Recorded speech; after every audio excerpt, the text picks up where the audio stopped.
Matthieu 17e.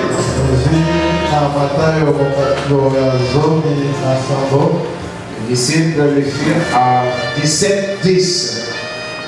On pourra y aller à partir de 9e. Comme ils descendaient de la montagne, Jésus leur donna cet ordre.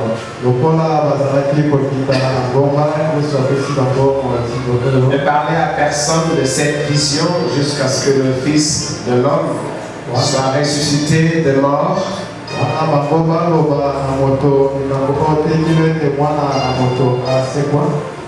Les disciples lui firent cette question. Pourquoi donc les scribes disent-ils qu'Élie doit venir premièrement?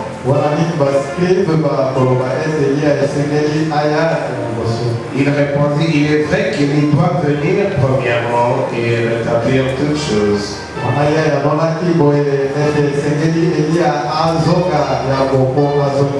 Mais je vous dis qu'Élie est déjà venu et ils ne l'ont pas reconnu et qu'ils l'ont traité comme ils ont voulu. De même, le Fils de l'homme souffrira de leur part. Les disciples comprirent alors qu'il leur parlait de Jean-Baptiste.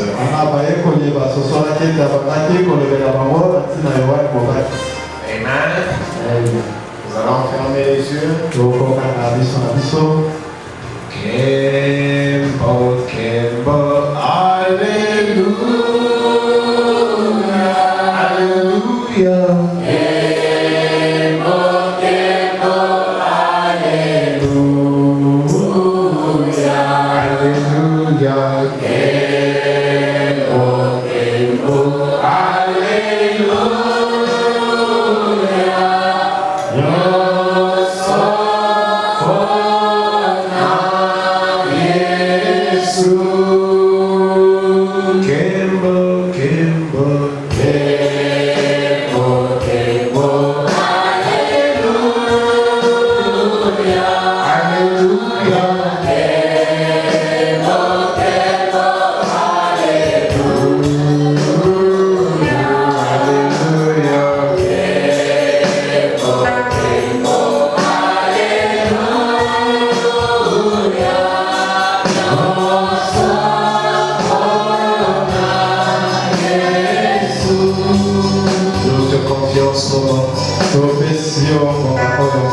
Tu es Seigneur et Dieu.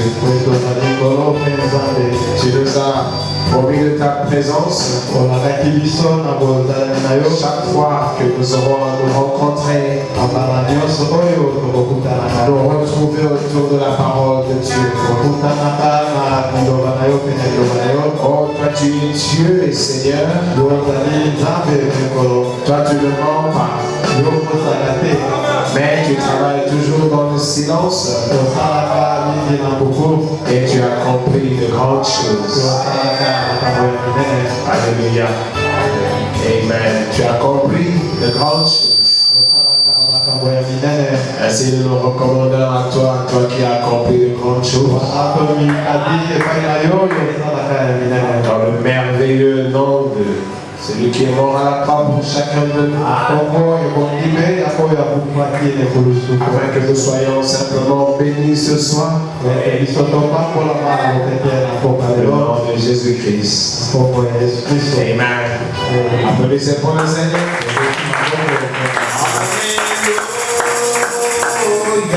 Alléluia.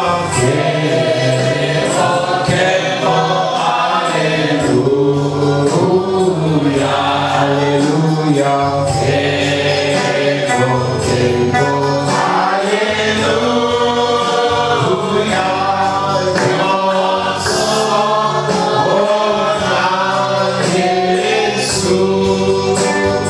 Kembo,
soit pour Jésus. Amen.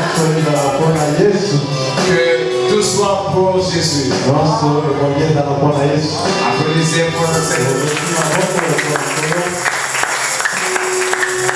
Lui appartenir, cela veut dire qu'on lui donner. S'abandonner à lui et lui recommander la vie. C'est ça. Que tout soit pour Jésus. C'est-à-dire que ce n'est plus toi qui vis, mais c'est Christ qui vit en toi. Et la foi dans sa parole confirme ses promesses dans la vie de chacun de nous. Personne ne sait comment il fait. Mais Dieu n'est pas en repos. Alléluia. Bon, le Seigneur ne se repose pas. Amen. Amen. C'est lui qui est fatigué, qui a peut-être un peu perdu la foi. Mais sache que la Bible dit que tout homme soit reconnu comme menteur. Et que Dieu seul soit vrai. Quand il a dit quelque chose, il a compris. Il n'a jamais eu de retard. Il n'a jamais trop tôt ou avant. Et il est toujours à temps. Il fait des choses selon sa volonté. C'est ce qui surtout échappe à l'homme. Que Dieu a accompli sa parole. Et honore ses promesses. Selon sa volonté. Amen. Et il a promis le Saint-Esprit pour ses enfants. Ce n'est pas compliqué. Dieu donne le Saint-Esprit à son enfant. Amen. Quand vous êtes un fils ou une fille de Dieu, il vous donnera le désir du Saint-Esprit. On ne vous forcera pas vers le Saint-Esprit. C'est lui seul qui vous donnera ce désir-là. Parce que le contact est toujours parfait quand ça vient de lui. Amen. Oh, ce n'est pas le pasteur qui sauve l'église. Ce n'est pas le pasteur qui bénit l'église. Ce n'est pas le pasteur qui protège l'église. De toute façon,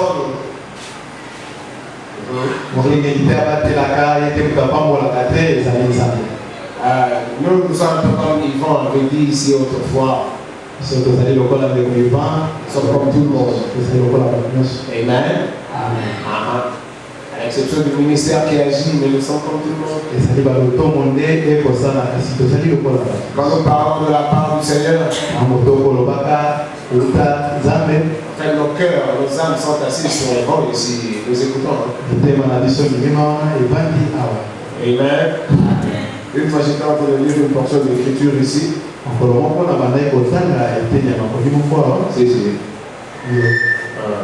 Et en lisant l'écriture, j'ai constaté que cette écriture, je lisais pour l'église de réprimander. Amen. Non, vous devez être heureux quand on vous présente le vrai pasteur qui est le Seigneur Jésus-Christ. Il est le pasteur vivant. Il est le pasteur présent. Il est le pasteur puissant. Amen. Applaudissez pour le pasteur vivant.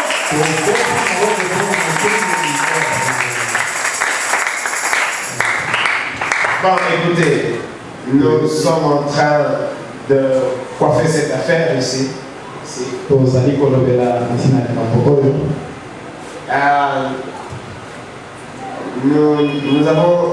avons dû sortir de notre chemin tracé là. Nous parlons sur l'assemblée des premiers-nés. Dimanche, à cause de la pluie, on n'a pas su avancer. On a seulement voulu proposer une exhortation. Mais l'exhortation était encore plus complexe qu'on ne pensait. Mais il est aussi évident que c'est comme si nous ne serons pas très vite rentrés sur l'assemblée des premiers-nés.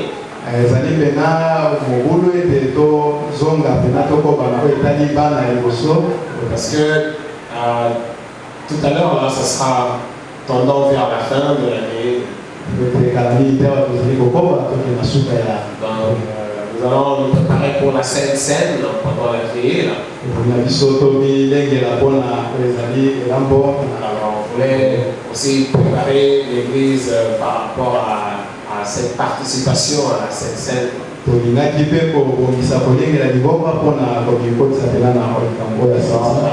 Le Seigneur accordant, peut-être qu'on pourra revenir sur l'assemblée des premiers-nés dès le début de l'année, si telle est sa volonté.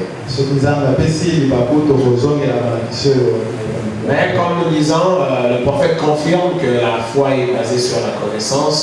Nous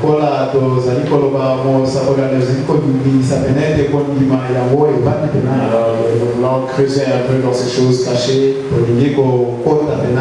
considérer un peu ces prophéties qui sont nôtres, afin que l'on sache comment marcher. Parce que la prophétie est une lampe qui éclaire le croyant. Amen. Amen. Donc on est parti de Malachie 4. De cette portion qui dit que je vous enverrai et le prophète. J'aimerais qu'on fasse comme la fois passée. Mais c'est vrai que lui il apprend, moi aussi j'apprends, n'est-ce pas Jean? Lui il apprend à interpréter et moi j'apprends à parler tout doucement. Mais on m'a signalé que votre micro est trop, on dirait un peu lourd, de sorte qu'on ne sait pas capter tout ce que vous traduisez. De toute façon, moi je suis toujours dit,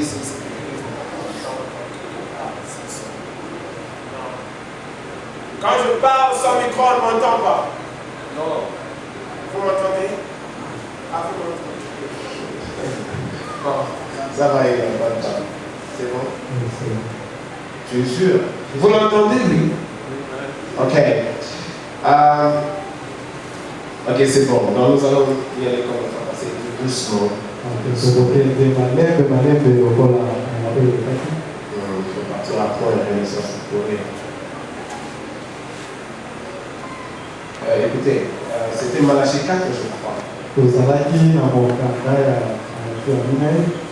Nous avons lu ceci. De peur que je ne vienne frapper le pays d'interdit. Ce jour grand et redoutable. Il ramènera le cœur des pères à leurs enfants. Et le cœur des enfants à leur père, de peur que je ne vienne frapper le pays d'interdit. Nous sommes partis de là.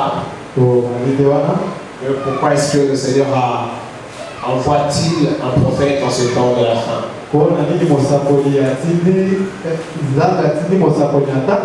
Pourquoi en ce temps appelé Laodicée que le temps de la fin? Le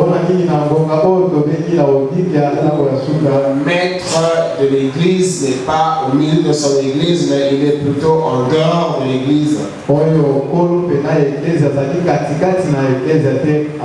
Et l'église représente le monde entier. Alors s'il est rejeté par le monde entier, parce que lui quand il vient traiter avec les croyants, bien sûr. Le monde est intéressant par les croyants. Alors, quand il n'y a plus personne qui croit, alors tu as un problème. Or, nous avons découvert avec vous que selon le programme de Dieu, il faut qu'il détruise le monde pour ce temps de la fin. Parce qu'une fois il a détruit par les eaux,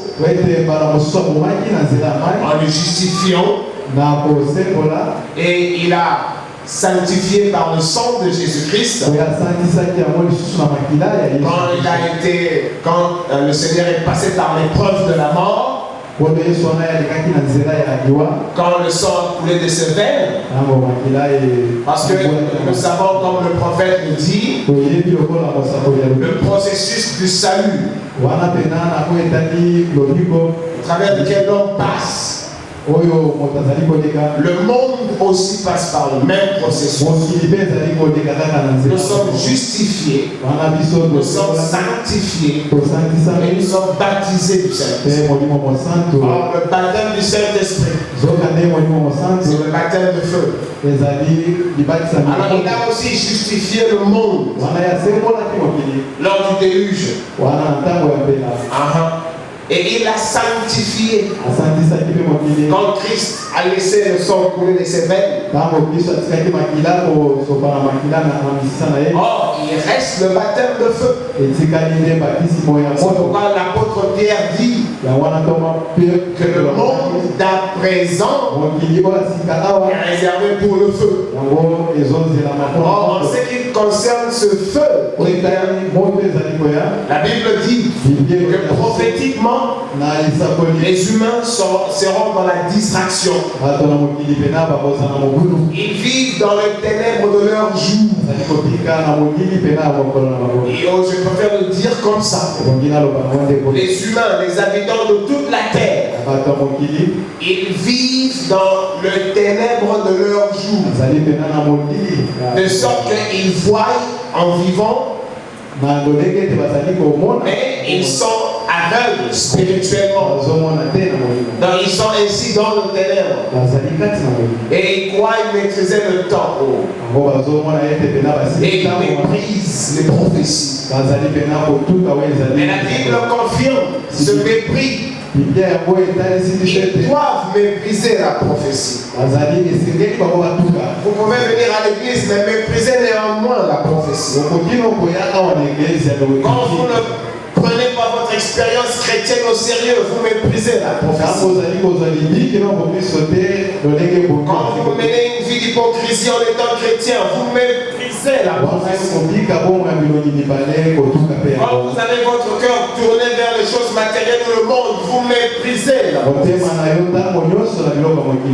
Comme je l'ai expliqué à quelqu'un ce matin,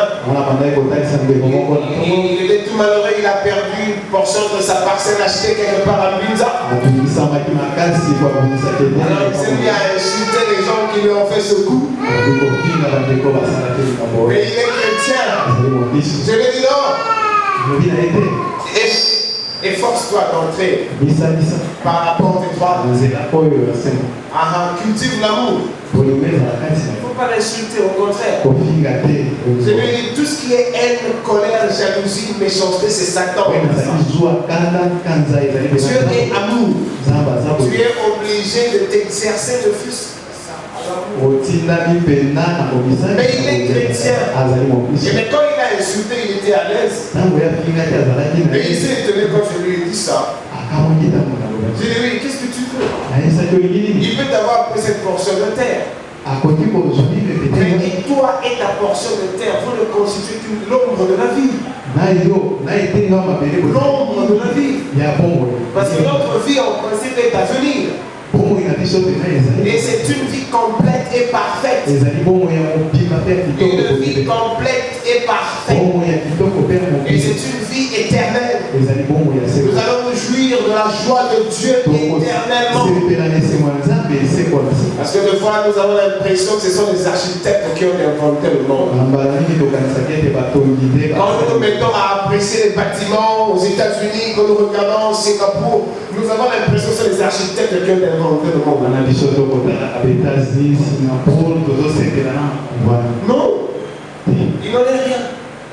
C'est lui qui a créé le monde. Il nous a exhortés en nous disant que cette vie n'est qu'une ombre de vie. Et même si on écartait la parole de Dieu, on peut prendre les éléments qui confirment la vanité de cette vie. Nous allons découvrir qu'en fait cette forme de vie n'a pas de sens. Nous venons des sources parfaites. Mais nous vivons dans la parfaite. Nous vivons, dans la parfaite flétrissure. C'est la source qui a déployé le monde. Elle est statique, parfaite et puissante. Mais qu'est-ce qui fait que nous qui sortons de cette source-là,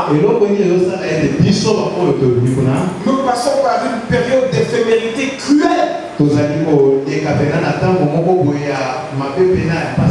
Dans cette source d'où toi t'es venu, il n'y a pas de maladie, il n'y a pas de haut et de bas, il n'y a pas de souci, il n'y a pas de problème du tout, c'est statique. Parce que la Bible confirme que c'est une source qui ne connaît aucune nombre de variations.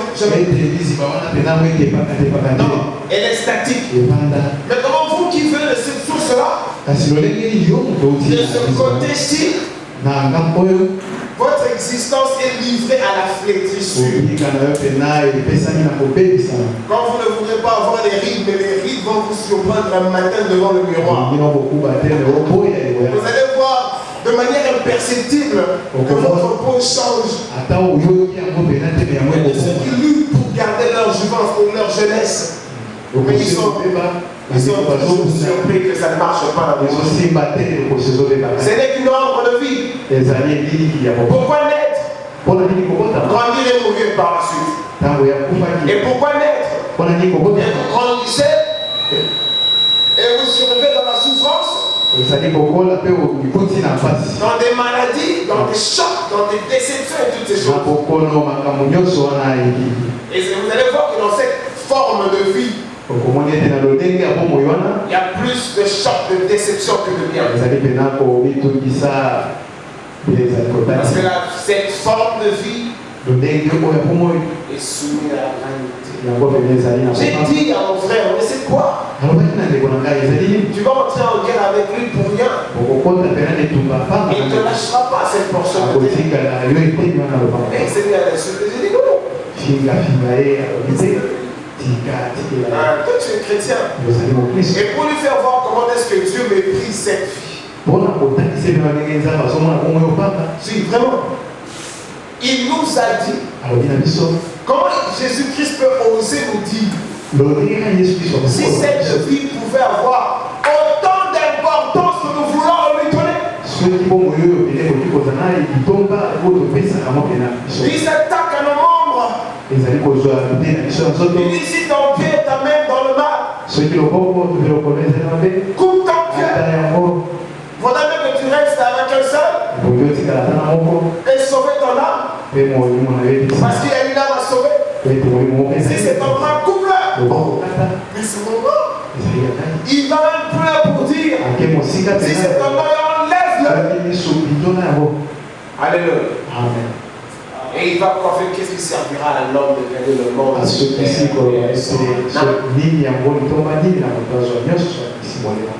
Et la difficulté avec nous, nous n'avons pas le souvenir du ciel. Nous n'avons que le souvenir de la terre. Et c'est exact. Parce que dans notre souvenir interne, nous ne nous rappelons pas du ciel. Parce que dans la volonté de Dieu, c'était que nous régnions sur la terre. Et nous sommes constitués des habitants de la terre. Voilà pourquoi souvent nous préférons la terre au ciel. C'est sûr. On ne s'imagine pas bien au ciel. Oh frère, madame m'a dit une fois qu'il pensait qu'il sera un petit bout de vent qui va souffler. Qui passera et qui verra l'autre bout de vent. L'autre bout de vent, c'est frère de Dieu. C'est ça le bout de vent. Non. Nous vivons sur la terre. En fait, les prédicateurs ne le disent pas assez. Notre domaine, c'est le monde, c'est la terre. Dieu est venu nous sauver pour la terre. Quand Adam est tombé, c'était dans sa condition de terrien. Et Dieu vient lutter pour ramener Adam à sa position parfaite en tant qu'habitant de la terre. On a tendance inconsciemment à mépriser le ciel parce que nous n'en avons pas le souvenir. On est un peu triste, malheureux. C'est comme une fois, les saints du Seigneur, je ne sais plus qui a parlé à Jésus. Oh, il faut aimer le Seigneur parce qu'il nous fortifie de l'intérieur. Amen. Applaudissez pour le Seigneur.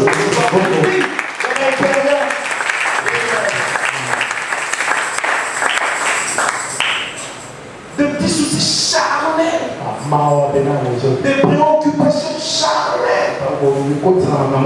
Voici qu'un frère a épousé une femme, il a eu un enfant à la paix, il est décédé. Puis son cadet, ou je sais pas, son jeune frère a pris la même femme. Il est mort, c'est un enfant. Ainsi de suite, parce que 7 sont morts. Et on est l'autre côté. De qui ça? Charnel au possible. Bon, moi j'ai aimé la réponse du Seigneur.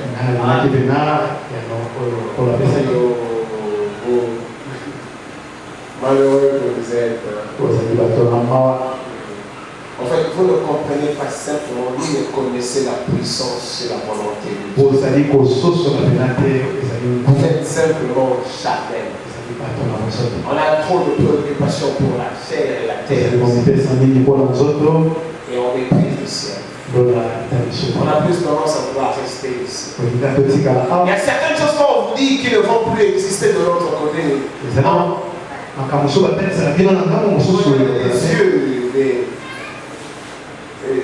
Vous regardez l'église dans les yeux là.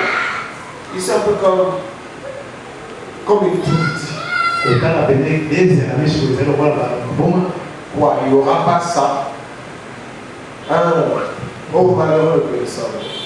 Il faut vraiment que le Seigneur travaille dans l'âme pour nous libérer de tous ces attraits inutiles. Parce que c'est ici plus long pour le vie. Voilà pourquoi nous sommes prêts à insulter quand on est chez. Voilà pourquoi on est prêt à se mettre en colère quand on est énervé et tout ça. Parce que nous méprisons les prophéties. Alléluia. Je lui ai fait voir que ce n'est qu'une ombre de vie. Il ne faut pas assister le Saint-Esprit pour rien. Confie-toi au Seigneur et exerce-toi à l'amour. Amen. Surtout pour nous qui vivons le temps de la fin. Et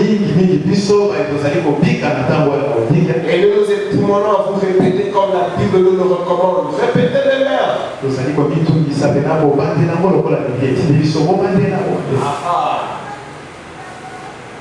Que le Seigneur ne s'occupe pas ni de votre âge, ni de vos projets, ni de tout ce que vous aimez là pour attendre ou repousser sa volonté d'arrêter ce système de choses.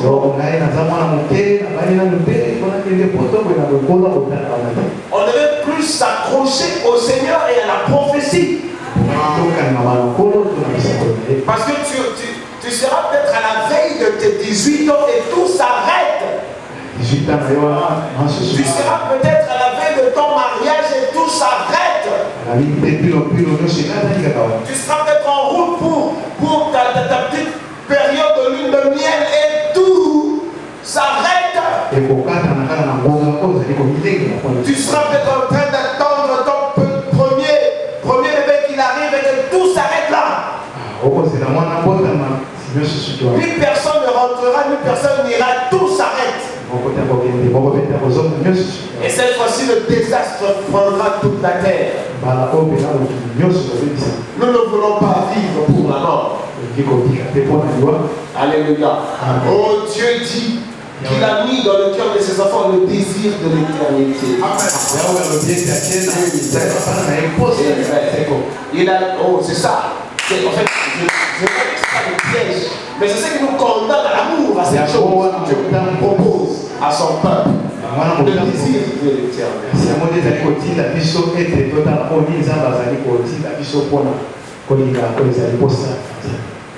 Reste là, dans ta petite misère, et regarde le Seigneur.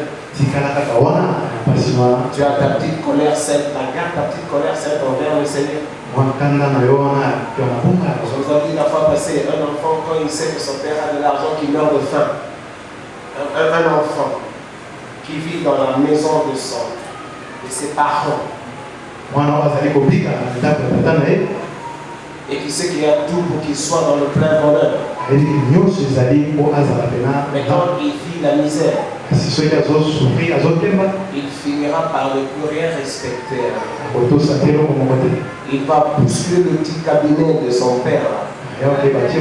Il sera mis en fait son frapper à la porte. Et il va vociférer contre son père. Qu'est-ce qui se passe? Je vais mourir. Il restera néanmoins dans la maison. Amen. Vous n'allez pas combiner avec les adversaires pour aller venir et frapper papa nous. Parce que l'amour familial, prisonnier, c'est considération. Vous ne chercherez pas les ennemis pour venir frapper. À moins que vous ne serez pas son fils. Mais naturellement, vous irez le voir. Alors vous allez bouler. Et si il est vrai, c'est lui votre père, il va remarquer que vous boulez. Et il viendra à vous. Bon, vous voulez dire que Dieu ne vous visite vraiment pas depuis que vous avez rencontré Christ dans votre vie. Ça ne s'explique pas. Alléluia. Chacun tel que nous sommes, s'il doit avoir eu une expérience avec Christ. C'est vrai que nous sommes négligents de temps en temps. Mais si nous déclarons avoir rencontré Jésus-Christ, si vous avez confié votre vie à Dieu, vous êtes répandus, vous êtes allés aux eaux de baptême, vous êtes confiés à lui. Non, mais c'est faux qu'il ne vous ait jamais visité. Non.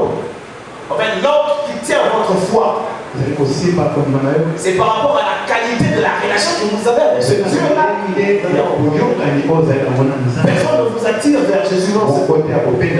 Personne. Même pas vous-même. Il dit non. C'est moi qui vous ai choisi. Et c'est lui qui nous choisit toujours. Amen. Parce qu'au départ, c'est lui qui nous connaît. Amen. Donc moi, je suis sûr que si 2 ou 3 ou 400 ici sont des fils et filles de Dieu, non, ils ont expérimenté le surnaturel. Amen. C'est automatique. On ne vous forcera pas là. C'est votre nature. C'est lié à la qualité de votre âme. Vous devenez surnaturel automatiquement. Avec Jésus-Christ, vous devenez surnaturel. Comme on dit, il y a des gens qui ne rêvent peut-être pas. Il n'y a pas de problème. Mais alors il vous donnera des visions. Parce que vous, naturellement, vous ne rêvez pas. Mais celui qui n'a pas de vision, il verra autant des songes. Ou celui qui n'a pas eu de songes, il écoutera une fois ou deux de lui parler, d'une manière ou d'une autre. Ou une présence ou une onction qui vous donne des orientations précises qui concernent votre vie quotidienne, les détails de votre vie. Alléluia. Que tout homme soit considéré menteur, Dieu ne ment jamais. Quand la Bible dit que c'est lui qui donne la nourriture à toute chair, Dieu veut nous nourrir même physiquement. Alléluia. Il veut être le patron de notre vie. Si la jeune fille ne sait pas que pour son mariage, Dieu veut être celui qui nous donne son mari au Seigneur. Mais si le jeune frère ne sait pas que pour son mariage, c'est Dieu qui veut lui choisir une femme. Mais nous méprisons les prophéties.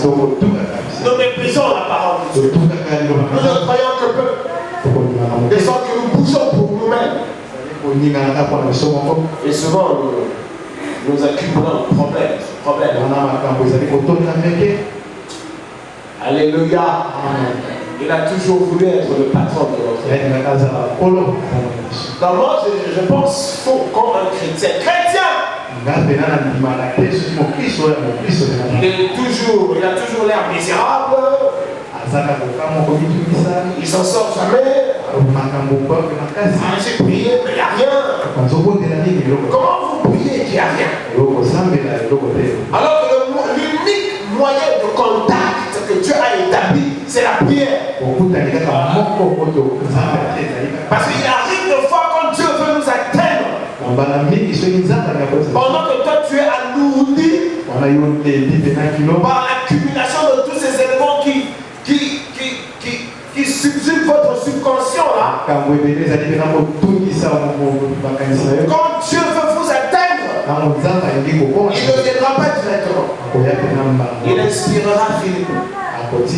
Et Philippe priera pour Zoé. Il inspirera Zoé. Et Zoé priera pour Caleb. À l'insu de Caleb. Zoé ne comprendra pas une onction s'est sur lui. Et un nom lui est donné. Et il va intercéder comme ça. Parce que Dieu ne passe que par la prière. Et quand toi tu pries, tu ne vois rien, non? Il est aussi vrai et le prophète le confirme. Que Dieu ne fois nous laisse comme ça là, dans l'incertitude totale. Il aime jouer avec nous comme cela. Et si vous êtes un lecteur de la Bible, vous allez constater que Dieu peut arriver à intervenir dans une quelconque difficulté. En tout cas, le concerné passe par des mauvais quarts d'heure. Mais c'est la persévérance. Parce que la Bible dit persévérance. Mais nous ne voulons pas persévérer. Et nous voulons arriver. La Bible dit frapper. Continuez à frapper. Je vous ai parlé de cette version. Elle dit continuez à frapper.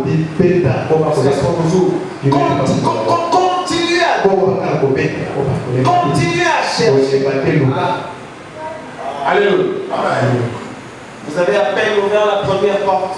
Vous vous arrêtez là. Vous n'avez rien. Le prophète confirme. Il laisse nous voir. Parce que c'est un plaisir pour lui quand il voit que nous avons vraiment de la foi.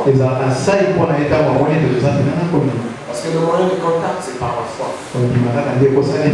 Si tu peux croire, ta foi t'a guéri. Ta foi t'a guéri. Le Seigneur disait toujours cela. À ceux qui expérimentaient les miracles dans son ministère. C'était pas lui, c'était leur foi. Et le Seigneur aime ça. Et la Bible dit, sans la foi, vous ne serez jamais. Alors si vous croyez, vous resterez là. Alléluia. Amen. Les difficultés pourront toujours aller croissant. Mais si vous croyez, vous resterez là. Dans la maison de votre Père. Et ce soit lui qui viendra à vous. Ou finalement, c'est vous qui irez vers lui. Alléluia. Amen. Mais avec le Seigneur, le Malachie 4, c'est une relation entre l'individu et Dieu. Donc c'est Dieu qui vient, donc c'est l'individu qui vient. Et lui a établi le système de cette, comment dire, relation entre les deux dimensions. Il y a de l'amour de Dieu en vous. Et il y a de l'amour de vous là en Dieu. Parce que lui, il vous aime autant que vous l'aimez.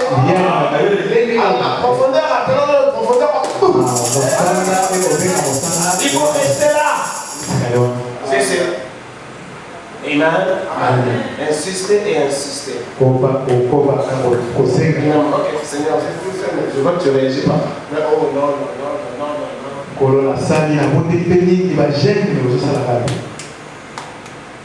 voudrais savoir que l'une des choses qui fait plaisir à Dieu maintenant, là, c'est répondre à nos prières. Mais des fois, nous ne voulons pas vivre notre vie.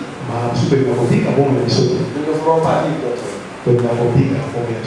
Amen. Il faut rester là.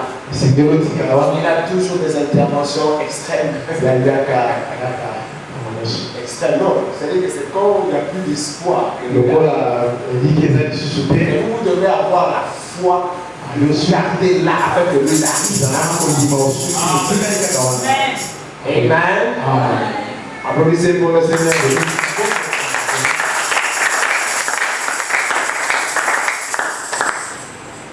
De peur que je devienne frapper le pays d'intérieur. C'est la Odyssée. C'est la fin. J'ai dit qu'il a nettoyé le monde. Il l'a justifié par le jour du déluge. Et il a sanctifié par le sang de Christ. Oh, la Bible dit ce monde à présent, Dieu l'a réservé pour le feu. Amen. S'il faudra que tous sont marche ici. Et il le fera par le feu. Et ce sera là un baptême de feu pour la terre. Et nous ne voulons pas être là. Parce que celui qui serait là, il est condamné d'office. Pour simplement avoir tellement aimé cet ombre de vie. Ne vous en faites pas, il faut aimer la vie en Christ. Ça ne sera pas au ciel, ça sera ici. Vous ne serez pas debout devant ou des esprits. Non. Vous serez des soumis avec le corps. Comme ça. Amen. Alors, nous avons essayé de comprendre cette expression.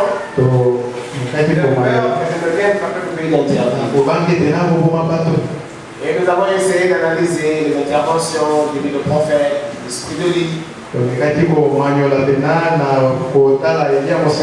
C'est lié à toutes ces interventions de Dieu lui-même en tant qu'enseignant de la parole de Dieu. La fois passée, nous avons parlé de Jean-Baptiste, qui a aussi qui était animé de cet esprit d'Élie. Maintenant, il faut que l'Église comprenne. Élie, c'est le nom de ce serviteur de Dieu. Que Dieu avait utilisé pour la première fois. Avec ce puissant ministère de rétablir les choses. Ils ont été soit détruits, soit entamés. Comme à l'époque, Israël était carrément allé vers le paganisme. Par Akab et Jézabel. Alors il fallait aspirer à un rétablissement pour que l'adoration de l'Éternel revienne en Israël. Or, dans ces fonctions de Dieu, il y a ce puissant ministère que Dieu utilise pour procéder à un quelconque rétablissement. Alors, le premier prophète à être, soumis à cet esprit-là, soumis à cette fonction de Dieu, c'était un certain Élie de Tishbite. De sorte que cette fonction, cette attitude de Dieu a pris ce nom-là comme référence. Cet Élie était enlevé, il n'a pas de nom physique. Mais son ministère est resté. resté sur Élisée. Le même esprit, la même fonction de Dieu. Alors plus loin comme le prophète le montre, il est encore revenu pour une troisième fois. Parce que là il y avait aussi un problème de rétablissement. Parce qu'il fallait que Dieu, il fallait que le Messie arrive. Mais pour que le Messie arrive, il fallait que Malachie 3, comme nous l'avons vu la fois passée, entre en action. C'était aussi Élie. Or, pendant que Malachie 3 entre en action lors de la première venue messianique, le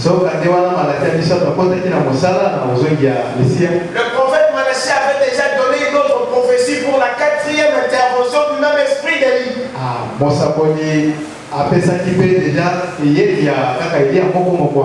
Mais il a donné de manière vague, comme ça. Et c'est ici, nous, par le prophète, que nous essayons de classer les choses. Parce que là, dans la prophétie de Malachie 3, comme on l'avait lu, on a seulement dit écrit comme une voix qui crie dans le désert, aplanissez les sentiers. Or, c'était Jean-Baptiste. Et vous allez voir, comme les incrédules d'aujourd'hui, ils cherchent le nom de Branham dans la Bible. Ceux qui sont allés voir Jean-Baptiste, Jean-Baptiste ne leur a pas dit, vous voyez mon nom il est là dans la Bible. Dieu n'écrit pas les noms. Ce sont des fonctions, ce sont des ministères. Ce sont des attributs de Dieu lui-même. Et il les cède aux humains. C'était juste la voix qui crie dans le désert. Quand les pharisiens sont allés le voir, il leur a renvoyé dans cette référence, je suis la voix qui crie dans le désert, aplanissez. Mais quand Jésus crie, comme on vient de le lire dans Matthieu 17, les amena sur la montagne de la transfiguration. Quand il descendait de là, après avoir vu toute la gloire qu'ils ont vue, alors pourquoi les scribes disent-ils qu'Élie doit venir? Alléluia. Ils se réfèrent pas à ça comme Malachie 3. Ce n'est pas mentionné Élie là. Non. Et quand le Seigneur leur explique que Élie devait venir, et qu'il était même venu, et ils l'ont méprisé, autant qu'ils ont méprisé le Fils de l'homme, ils ont compris qu'il leur parlait de Jean-Baptiste. Or, quand Jean-Baptiste se réfère à ça, cet attribut d'Élie, à cette fonction d'Élie, il se réfère à Malachie 3. Alléluia. Mais pendant ce temps, il y a la portion qui nous concerne ici dans Malachie 4. Et cette fois-là, Dieu ajoute un petit élément. Je vous enverrai le prophète. Et il aura à faire tout ce qu'il aura à faire.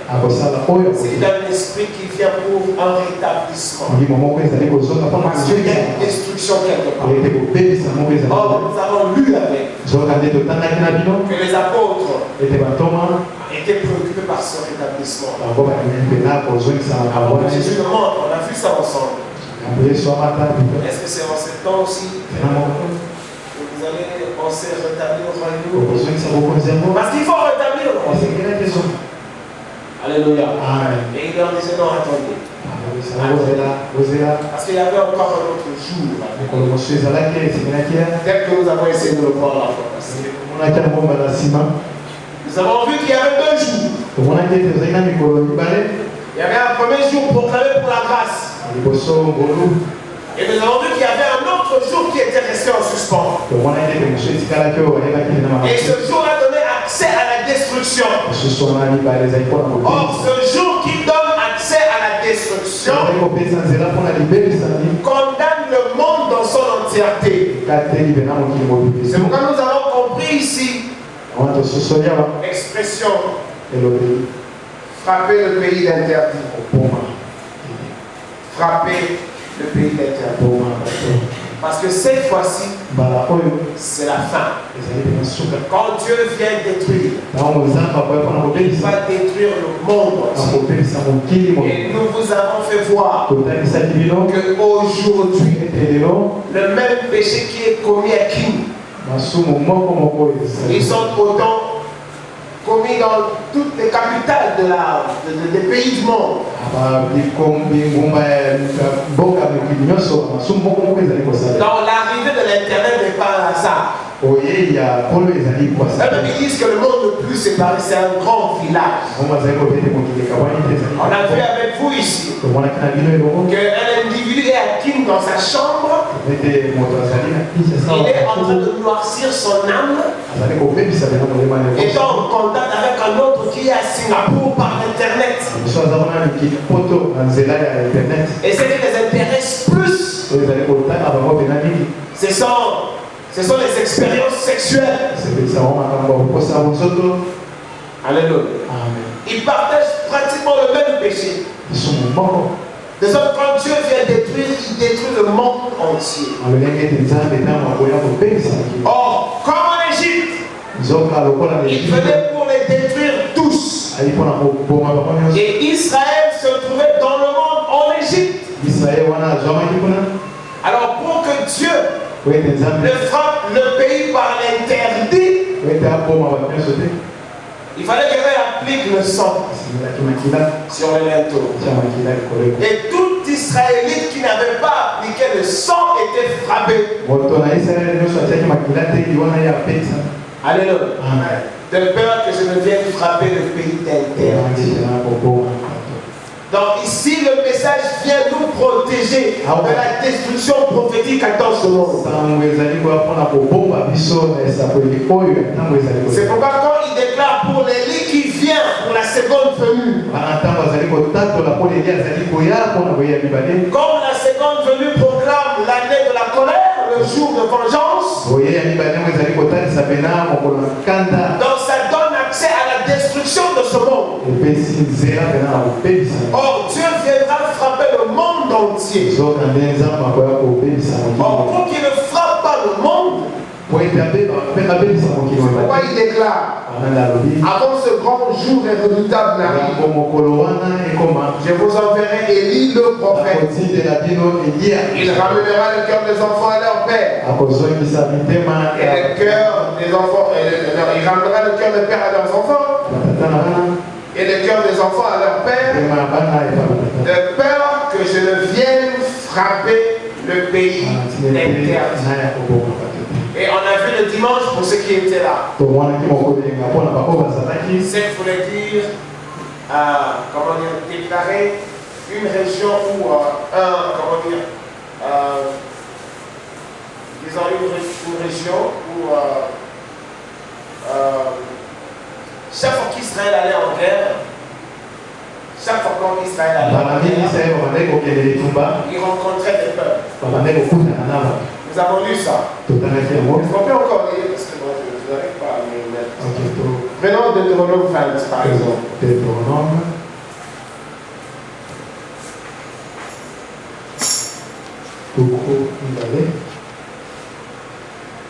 C'était 26e.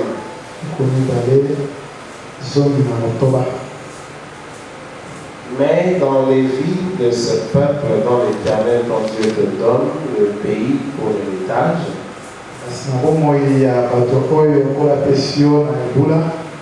tu ne laisseras la vie à rien de ce qui est resté.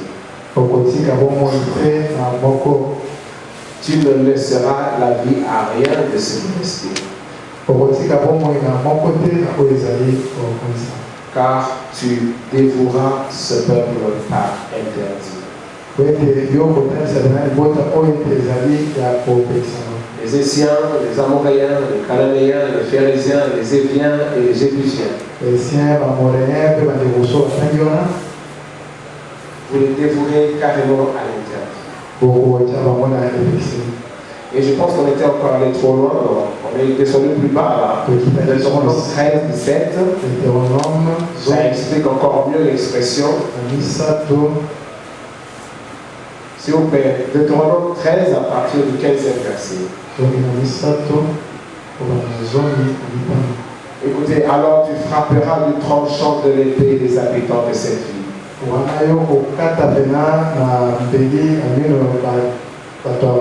Tu la dévoueras par interdit avec tout ce qui s'y trouvera.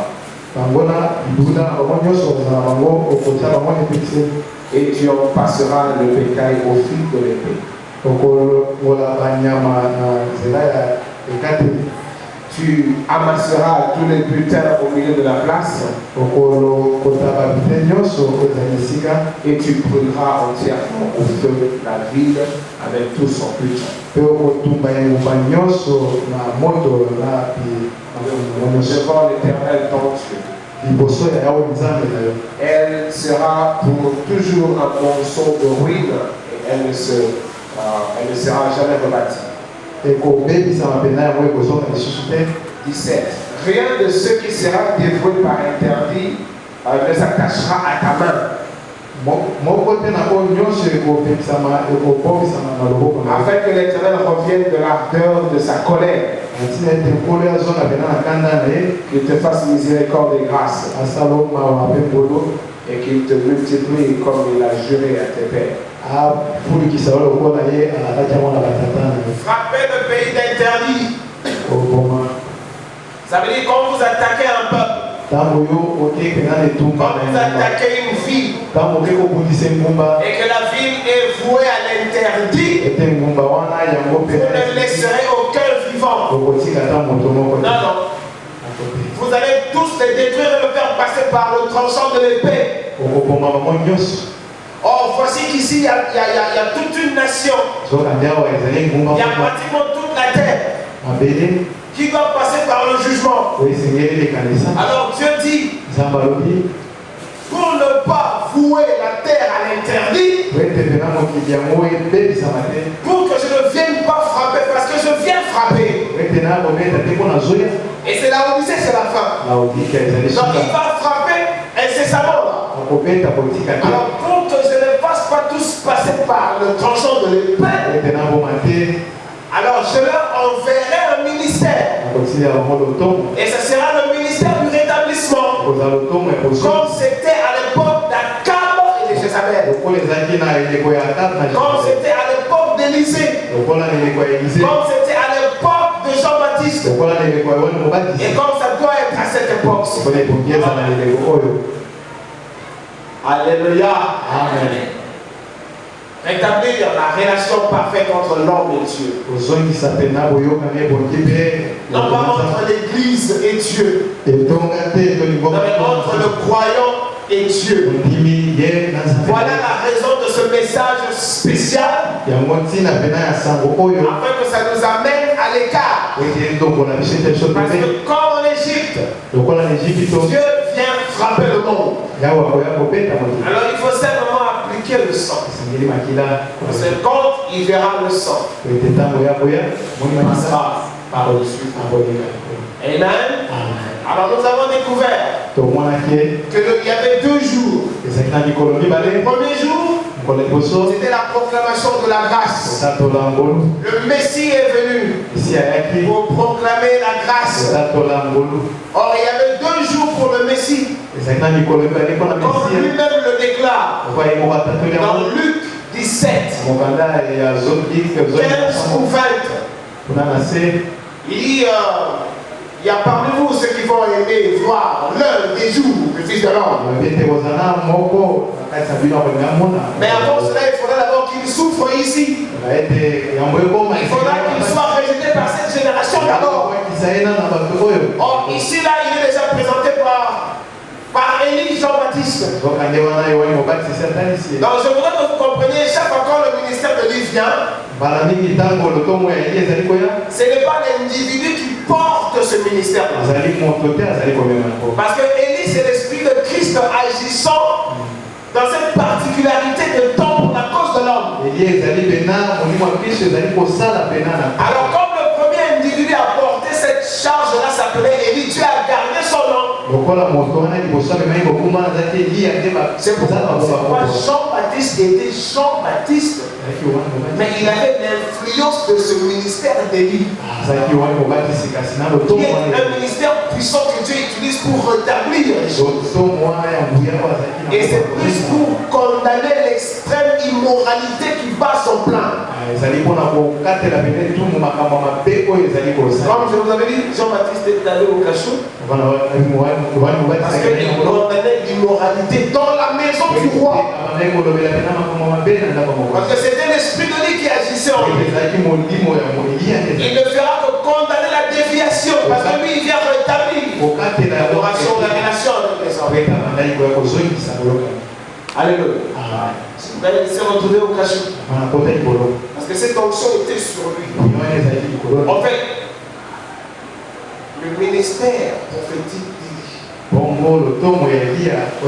c'est Christ agissant par des humains qui sont considérés comme des prophètes. C'est pourquoi Branham était Branham.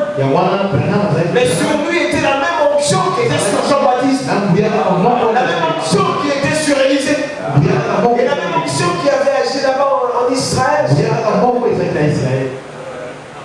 C'est pourquoi d'ailleurs, beaucoup ont dû confondre l'intervention de Malachie 4 ici chez les nations. Puisque c'était Élie. Comme je vous dis que les théologiens sont d'accord que Élie doit revenir ici à la famille sans comment et quand. Beaucoup ont poussé Branham par le don qu'il avait d'aller en Israël. Alors avec le don que tu as quand tu vas là-bas, ils vont croire. Et il a cru. Et il a cherché à y aller. Mais il est arrivé jusqu'au Caire. Le Seigneur lui a dit, tu vas où? Il était parti en train de prendre l'avion pour Tel Aviv. Non,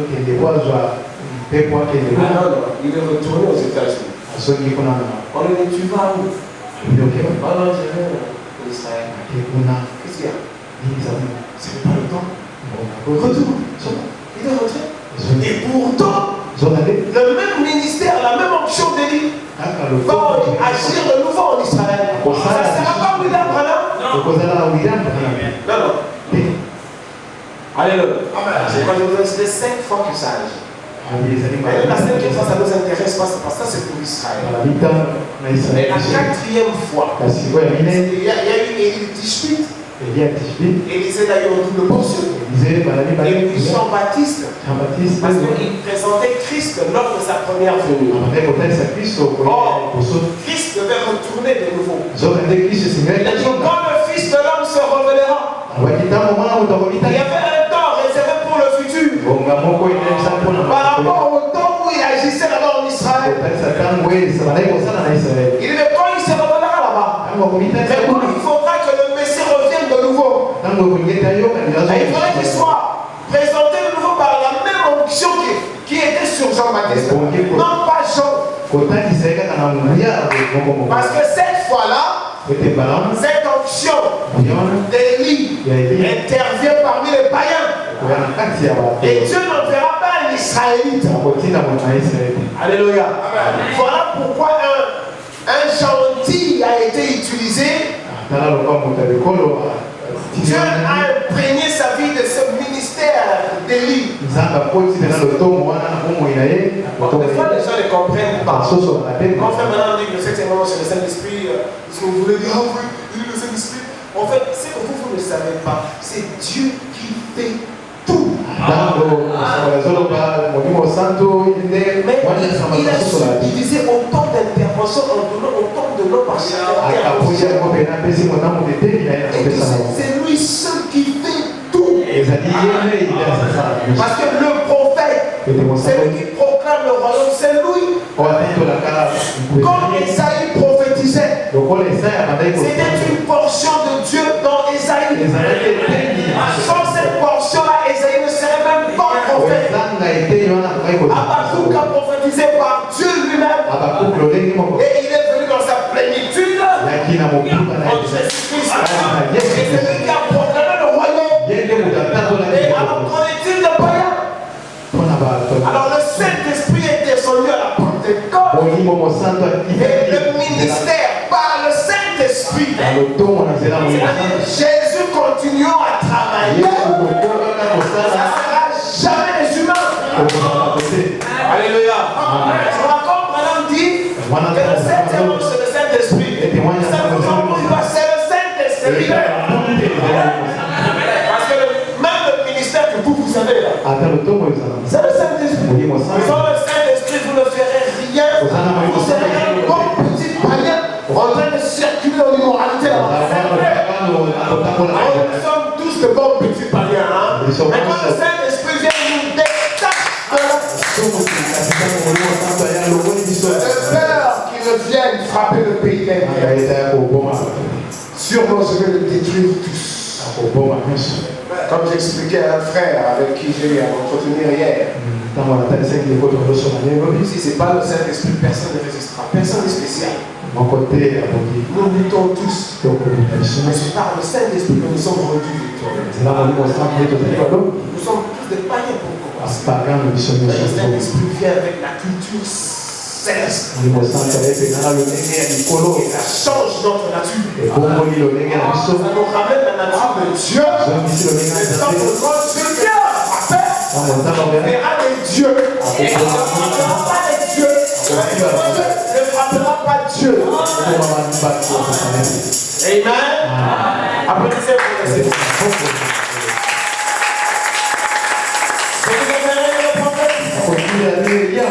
de peur que je ne vienne frapper le pays d'Inter. C'est comme ça qu'il a fait en Égypte. Ils devaient tous passer par le tranchant de l'épée, par la mort. Mais pour que Israël se sauve de ce jugement, le fait qu'il se retrouvait en Égypte. Tu es fils de Dieu. Tu es dans le monde. Tu dois appliquer le signe. C'est pourquoi le signe, c'est effectivement le message du temps de la fin. Parce que c'est dans le message de la fin que le Saint-Esprit est libéré. C'est pas l'église. Non. C'est pas la dénomination. Non. Mais c'est une expérience. Amen. Alléluia. Des choses que vous pouvez comptabiliser, quantifier. Il a fait ça, il a fait ça. J'étais comme ça. Voilà, j'ai changé comme ça. Quand j'ai posé la question à ce frère avec qui je m'entendais, il dit quand tu sens la condamnation, je lui ai dit quand tu sens cette condamnation, tu m'as dit tu as toujours été chrétien. Il dit non, la condamnation, je l'ai sentie quand j'ai commencé à adorer, quand j'ai rencontré le message. J'ai dit alors qu'est-ce qui fait ça? Il dit bon, les choses que j'entends dans le message, je ne les entendais pas dans les églises. Qu'est-ce qui fait que je pouvais faire des choses que je ne sais plus faire maintenant, mais je les faisais et je ne sentais pas la condamnation. Le Saint-Esprit aujourd'hui, c'est le message qui tombe à la fin. C'est le message ici qui vous met à l'abri de la colère divine. Le message, c'est le sang. C'est la parole vie. C'est le germe là. Dieu en nous.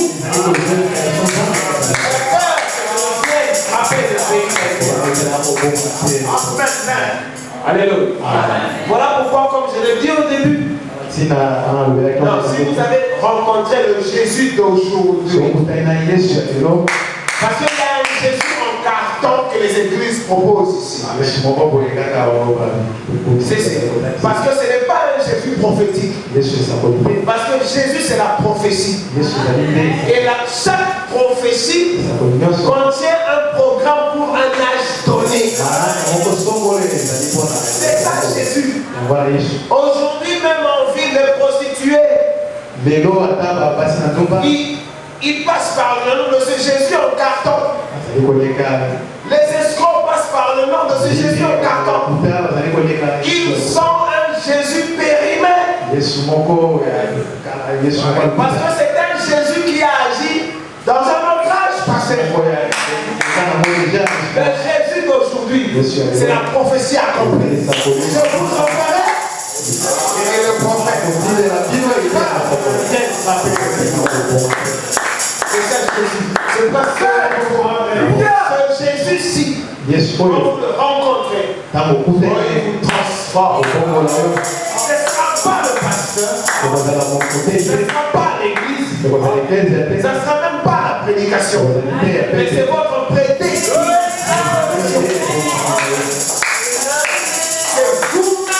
C'est vous-même. Avec le maître. Parce qu'il y a des contacts individuels.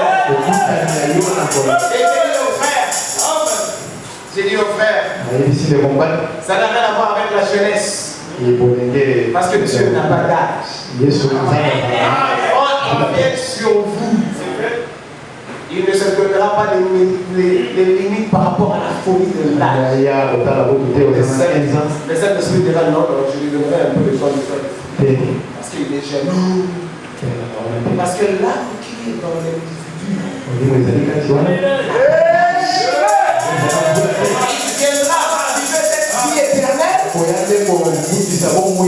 Et la profondeur va appeler la profondeur.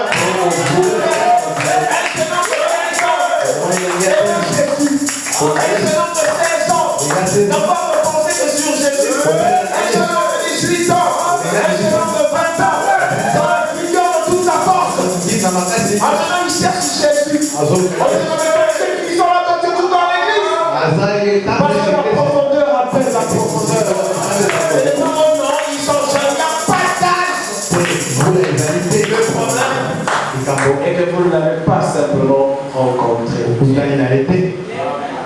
Vous pouvez toujours avoir des faiblesses. Oui. Mais faites attention avec vos faiblesses. Oui, si. Vous pouvez toujours avoir des faiblesses. Mais faites attention. Parce que l'amour c'est parce qu'il y a des hypocrites qui font des choses sans remords. C'est lui qui a des faiblesses et qui est fils de Dieu. Quand il fera le mal, il saura qu'il a fait. Et il est fichu. Il ne sera plus en paix que ce qu'il a fait. C'est ça la vraie faiblesse. Et quand tu agiras dans l'hypocrisie, tu es là en train d'évoluer dans la suite. Et tu évolues encore et encore. Tu ne te condamnes même pas. Attention avec cette faiblesse. Sortez de la malédiction. Parce que l'amour sauve. Oh, si son amour s'appesantit sur toi, ça va te forcer à aller. Tu vas tellement aimer. Parce que l'amour de Jésus pousse vers Jésus. Et quand ça pousse vers Jésus, ça vous ramène l'éternité. Ça vous ramène votre divinité. Alléluia. Ça vous ramène votre origine. Voilà. Il a mis en nous le désir de l'éternité. C'est pourquoi cette ombre de vie, ça ne peut en aucun cas nous retenir. Que nous soyons dans la misère, dans l'échec, dans la réussite. Nous aurons toujours les yeux braqués vers la perfection qui vient. Parce qu'il nous a envoyé la lumière. Pour nous avertir de la destruction à venir. Je vous enverrai le prophète. J'ai peur que je vienne frapper le pays d'Inter. Applaudissez pour le Seigneur.